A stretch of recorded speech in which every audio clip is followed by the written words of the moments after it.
Hello everyone. मैं आशुतोष यादव स्वागत करता हूं आप सभी का आपके अपने यूट्यूब चैनल क्रांति कोचिंग में। स्वागत है आप सभी का आज के इस लाइव क्लास में। हम जानेंगे क्या तो सर जी, आज की इस क्लास में हम पढ़ेंगे आर्टिकल।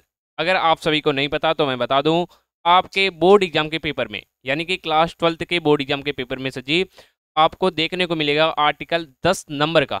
और उसमें से ये आर्टिकल जो है topic importance of game and sport, यानी स्पोर्ट और गेम का क्या महत्व होता है उसके बारे में आपको लिखना रहेगा। और आपको इसके 10 नंबर मिलने वाले हैं।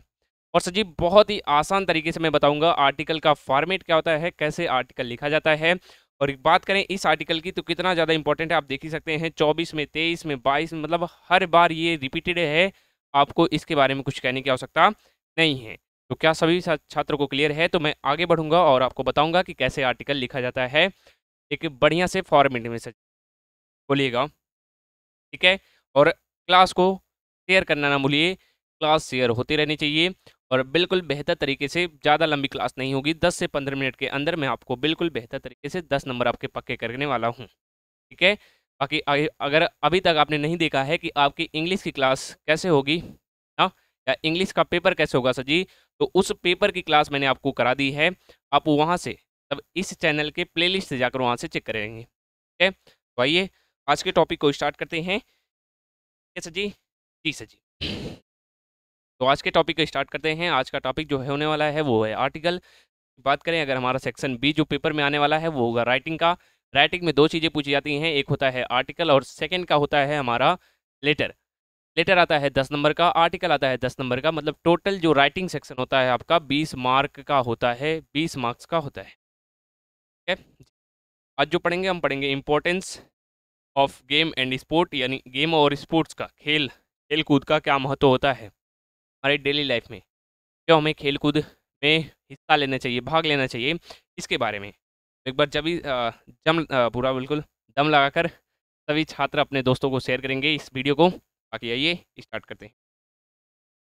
की बात करें, देखो क्वेश्चन आपको ऐसे मिलेगा, write an article on the topic importance of game and sport in 100 to 150 word, यानी आपको 100 से 150 वर्ड के अंतर्गत ही रखना है अपने आर्टिकल को। इससे बाहर आपको नहीं जाना है, किसी भी छात्र को इससे बाहर नहीं जाना है, ठीक है। यहाँ तक बताओ कितनी बार पूछा सर जी? मोस्ट इंपॉर्टेंट 24, 23, 20, 19, बार बार रिपीटेड है, ठीक है। 25 में सर जी क्यों नहीं? क्योंकि ये क्वेश्चन जहाँ से लिया गया है वहाँ 25 का प्रश्न पत्र नहीं था। हाँ जी, 25 में भी आया होगा। आपके पेपर में सेट जो बनते हैं, बनते तो 10 हैं, आपको मिलने वाले हैं 7। इन 7 सेटों में जो आपके सेट होते हैं, इन 7 सेटों में किसी में भी पूछा जा सकता है, ये कहने वाली बात नहीं। पूछा जाने वाला है लेकिन किस में पूछा जाएगा ये बात नहीं है, ठीक है सर जी। अगर ऐसा होता तो पेपर ही लीक हो जाता। स्टार्ट करें सर जी। बात करेंगे सबसे पहले आपसे आर्टिकल के फॉर्मेट के बारे में, तो थोड़ा सा हमको समय देंगे फॉर्मेट के लिए। मैं आपको सिखाऊंगा एक बेहतरीन तरीके का फॉर्मेट जिससे आप किसी भी आर्टिकल को लिख सकेंगे। तो जी देखो, आर्टिकल लिखने से पहले सबसे ऊपर लिखा जाता है वो होता है टॉपिक। क्या होता है? टॉपिक। यानी आप इस टॉपिक पर आर्टिकल लिख रहे हैं। जैसे इस केस में देखा जाए तो मैं यहाँ पर टॉपिक ऐसे लिखूंगा। मैं आर्टिकल लिखने से पहले मैं एक चीज़ करूँगा, कॉपी में अपना क्वेश्चन आंसर डालने के बाद मैं लिखूंगा इम्पोर्टेंस ऑफ, मैं कॉपी में लिखूंगा importance of games and sports. सबसे पहले मैं कॉपी पे ऊपर यही लिखूंगा कि मैं इसके बारे में लिख रहा हूँ। ऐसे लाइन भी नहीं खींचनी है, बस ऐसे लिख देना है, ठीक है। Games and sports. क्या यहाँ तक क्लियर है? सबसे पहला काम आपको यही करना है, शांति से इसे लिख देना है। इसके लिखने के बाद आप क्या करेंगे? आप लिखेंगे बाई, क्या लगाएंगे? By X Y Z. ध्यान देना, एक्स वाई जेड क्यों लिखा गया? क्योंकि आपके प्रश्न पत्र में, यानी यहाँ पर जो प्रश्न है उसमें किसी का नाम नहीं दिया गया है। मान लो यहाँ पर दिया होता स्पोर्ट्स, बाई यहाँ पर दे दिया होता राहुल, बाई राहुल, यानी आपको नाम दे दिया है प्रश्न पत्र में, तो आपको यहाँ पर नाम लिखना होगा, अन्यथा नाम नहीं लिखना। क्लियर है जी? इसके बाद आपका 3 भाग में डिवाइड रहेगा। आर्टिकल आपका 3 पैराग्राफ में डिवाइड रहेगा या 3 भाग में डिवाइड रहेगा, बस इतना क्लियर। ध्यान दो, फिर से सभी बच्चे ध्यान देंगे। सबसे पहले क्या लिखना है? आर्टिकल में आप कहेंगे हम पढ़ रहे हैं सर जी जो आर्टिकल है, आर्टिकल और इस आर्टिकल में सबसे पहले क्या लिखोगे? क्या स्पेलिंग सही है? एक बार आर्टिकल सही है। ओके सर जी, ये बड़ा वाला है एल, बड़ा वाला एल है। पर मैं फिर से मिटा के लिख देता हूँ साफ से। और ये कलर हमको अच्छा नहीं लग रहा है तो मैं कलर चेंज कर लेता हूँ थोड़ा सा। कुछ थोड़ा सा समय देंगे इसके बाद। और दीपावली भी खत्म हो गई तो इसलिए आज क्लास बहुत दिनों बाद हो रही है। आओ, ये हम जान रहे हैं आर्टिकल के बारे में। आर्टिकल के बारे में, आर्टिकल आने वाला है 10 नंबर का। ठीक है, सबसे पहले आपको क्या लिखना है? ऊपर टॉपिक लिखना है। क्या लिखना है? टॉपिक। फिर नीचे उसके लिखना रहेगा बाई एक्स वाई जेड। क्या लिखना रहेगा? एक्स वाई जेड, यानी किसी के भी द्वारा लिखा जा रहा है। कोई दिक्कत नहीं सर जी, पेपर में भी एक्स वाई जेड, बिल्कुल एक्स वाई जेड चलने दो। फिर सर जी लिखेंगे 3 पैराग्राफ में डिवाइड करेंगे। पहला पैराग्राफ होगा इंट्रो का। क्या होगा सर जी? इंट्रो का होगा, इंट्रोडक्शन जिसे आप कहते हैं। ठीक है सर जी, सभी को पहला पैराग्राफ आपको रखना है इंट्रोडक्शन का बेहतर तरीके से। सेकंड का रखना है body, body of article, body of article. अब ये क्या है, मैं इसके बारे में बात करता हूँ आपसे। और लास्ट का रहता है कंक्लूजन। क्या रहता है सर जी? कंक्लूजन। ठीक है, कंक्लूजन रहता है आपका लास्ट का। तो ये 3 बातें आप ध्यान रखिए, बस आर्टिकल लिख डालेंगे, आपको पूरे नंबर मिलेंगे आर्टिकल पे, 10 में से 10 नंबर मिलेंगे। क्या बात याद रखना है? सबसे पहले टॉपिक क्या है, इसके बाद किसके द्वारा लिखा जा रहा है, तो आप लिखेंगे by X Y Z, intro में लिखेंगे, बॉडी में लिखेंगे और कंक्लूजन में लिखेंगे। 3 पैराग्राफ में डिवाइड करके रखेंगे हर एक आर्टिकल। ये केवल स्पोर्ट्स के लिए नहीं है, हर एक आर्टिकल के लिए है। और मैं आपको स्क्रीनशॉट करने का समय दूंगा। ठीक है, 6 मिनट तो केवल ऐसे ही होगा समझाने में, बाकी 5 मिनट पढ़ने में लगेगा। तो स्टार्ट करते हैं। यहाँ पर देखिए, कह रहा है importance of game and sports. आप लिखेंगे बाई एक्स वाई जेड। ध्यान देना, ये लाइन आप इस लाइन के नीचे रखेंगे। हर एक बच्चा ध्यान देगा, ये वाली जो लाइन है बाई एक्स वाई जेड, इस लाइन के नीचे रखिएगा टॉपिक के। ये रहे सबसे ऊपर टॉपिक आपका रहेगा, उसके नीचे क्या रहेगा? By X Y Z. और इसके बाद ये लिखेंगे। ये देखो हो गया आपका इंट्रो, पहला पैराग्राफ हो गया। मैं ऐसे कह देता हूँ, ये है पहला पैराग्राफ। देखो पहला पैराग्राफ, ऐसे नंबरिंग मत करना। देखो क्या कर रहा है, कह रहा है इन टुडे कॉम्पिटिटिव वर्ल्ड। इस आज के इस कॉम्पिटिटिव संसार में, ठीक है, जहाँ एक दूसरे से बहुत ही ज़्यादा क्या है भैया, कंपटीशन है, उस संसार में बता रहा है। देखो क्या कर रहा है, कह रहा है everyone want to be ahead of other. हर कोई चाहता है कि एक दूसरे से कहाँ जाए? आगे जाए। इस कंपटीशन के संसार में हर कोई चाह रहा है कि मैं एक दूसरे से कहाँ जाऊँ भैया? आगे जाऊँ। Student focus only on study. जो छात्र हैं केवल पढ़ने पर ध्यान दे रहे हैं भैया, जैसे इस समय आप दे रहे हैं, बिल्कुल।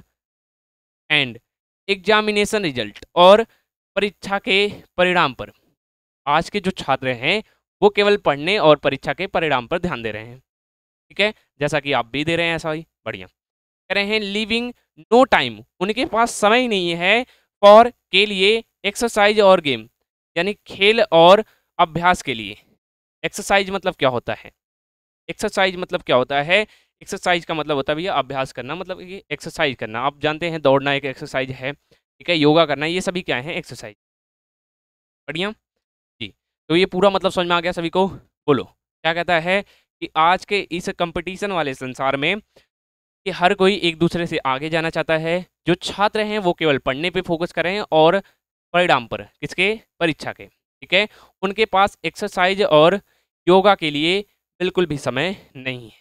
बिल्कुल, हाँ जी, गेम के लिए। कहते हैं द एक्सिव, ठीक है, excessive use of mobile phone. वो ज़्यादा क्या कर रहे हैं? मोबाइल फ़ोन का यूज कर रहे हैं। And the internet has also made them physically inactive. और जो इंटरनेट है, जो इस समय इंटरनेट है, ये उन सभी छात्रों को क्या बना रहा है? फिजिकली, यानी कि यही कि खेल कूद में क्या कर रहा है? इनएक्टिव कर रहा है, मतलब कि कमज़ोर बना रहा है ना। वो खेलना नहीं चाहते, बल्कि वो फ़ोन ले लेंगे, फ़ोन में खेल लेंगे गेम। अगर उनको गेम खेलना है तो वो फिजिकली नहीं खेलेंगे, फ़ोन लेकर उससे खेल रहे हैं। बस वही चीज़ ये कह रहा है। बढ़िया है जी। इनएक्टिव का मतलब होता है इस समय एक्टिव नहीं है, मतलब वो खेल कूद बिल्कुल नहीं कर रहे हैं, बस फ़ोन चला रहे हैं दिन भर। आगे आओ। एज अ रिजल्ट, और ऐसा परिणाम है, many suffer from health problem. बहुत ही ज़्यादा छात्रों में क्या है? छात्रों में इसमें क्या है? हेल्थ प्रॉब्लम है, यानी कि उनके स्वास्थ्य खराब हैं। कहता है like obesity, week muscles and stress. और इस कारण, फ़ोन चलाने के कारण ही, अगर वो कोई फिजिकली कार्य नहीं कर रहे हैं, उसके कारण ही वो फ़ोन चलाने से क्या हो गए हैं, इनएक्टिव हो गए हैं। हर एक गेम में, हर एक फिजिकल वर्क में क्या हो गए हैं, इनएक्टिव हो गए हैं। ठीक है, मैं अभी इंट्रो बता रहा हूँ। ठीक है जी।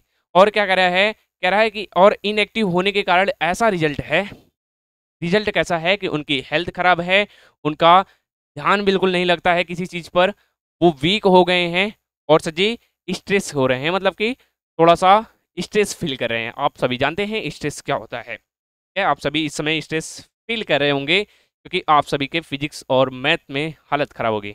आइए अजी बालक, बाकी रही बात केमिस्ट्री की तो वो मैं खुद पढ़ाता हूँ अजी, पर पढ़ के देखो। अभी आओ, तो ये चीज़ एक बार जल्दी से आप सभी स्क्रीनशॉट करेंगे, मैं हट जा रहा हूँ और इसको स्क्रीनशॉट करने के बाद मैं आगे चलूँगा। बेहतर जी। ये आपका था एक बढ़िया सा एक पैराग्राफ इंट्रो का। ठीक है जी।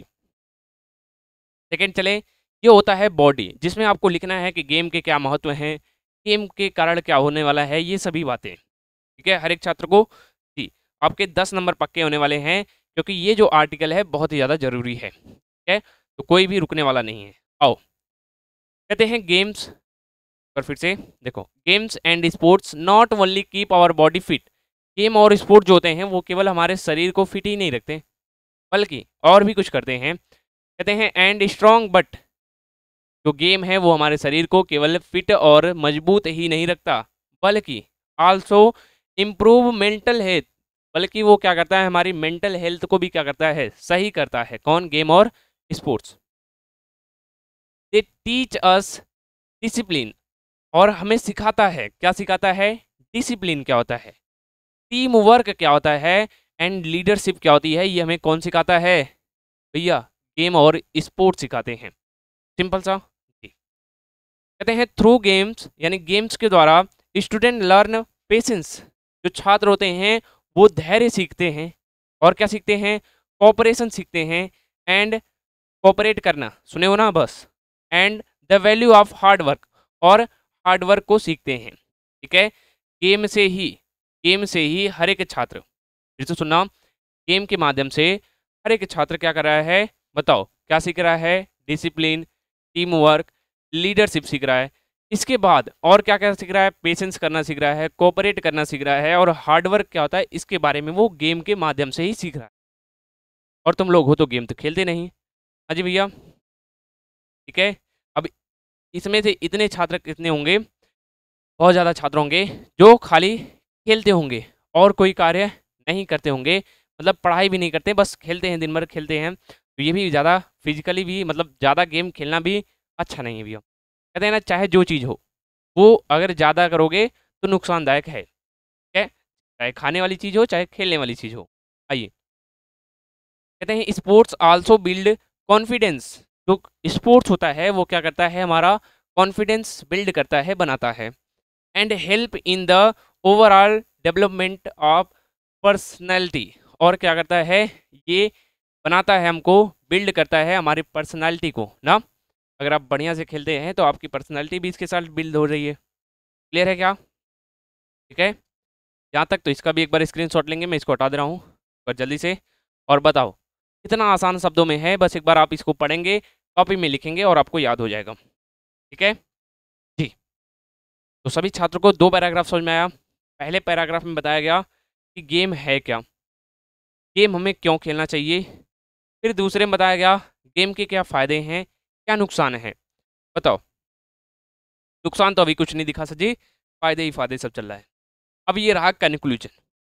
आओ, निष्कर्ष क्या निकला उसके बारे में देखते हैं। कहते हैं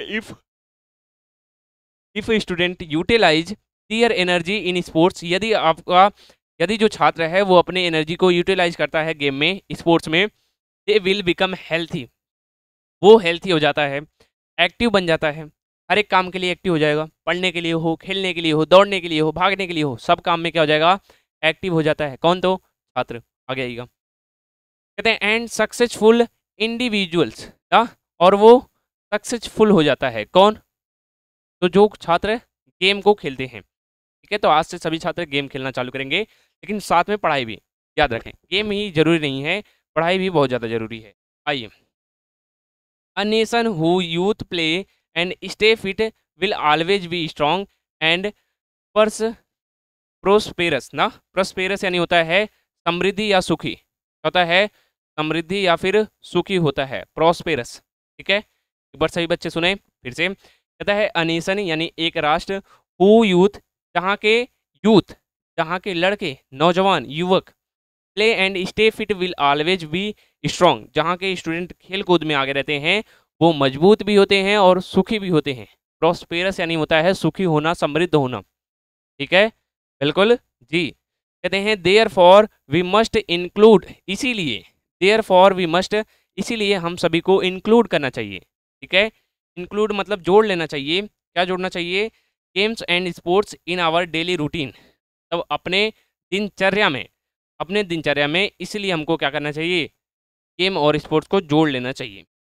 तो ये रहा आपका 150 वर्ड का एक छोटा सा प्यारा सा बढ़िया सा आर्टिकल जो कि पेपर में बार बार पूछा गया है, तो हर एक बच्चा इसको याद करेगा। ठीक है, बेहतर तरीके से बिल्कुल याद करना है सर जी हर एक बच्चे को, पर इसका भी स्क्रीनशॉट करेंगे। ठीक है जी, तो ये रहा टोटल, और आप देखेंगे लगभग ये ज़्यादा नहीं 100 से 150 के अंतर्गत ही है, तो आप इसे ही लिख सकते हैं, वो भी आपके भाषा, अपनी भाषा में है। ये जो आर्टिकल है ये आपके अपनी भाषा में मैं लाता हूँ, ताकि आप एक एक अक्षर को पढ़ सकें और समझ सकें, ज़्यादा आपको डिफ़िकल्ट लगे ही ना। क्लियर है, बुक में थोड़ा सा कॉम्प्लिकेटेड है बट वो भी बढ़िया है, तो मतलब आपको पढ़ना है चाहे जैसे पढ़ना है। ठीक है सर जी, कोई बहाना नहीं है। आज की क्लास यहीं पर समाप्त करते हैं, मिलते हैं आप सभी से कल की क्लास में, तब तक के लिए धन्यवाद जी।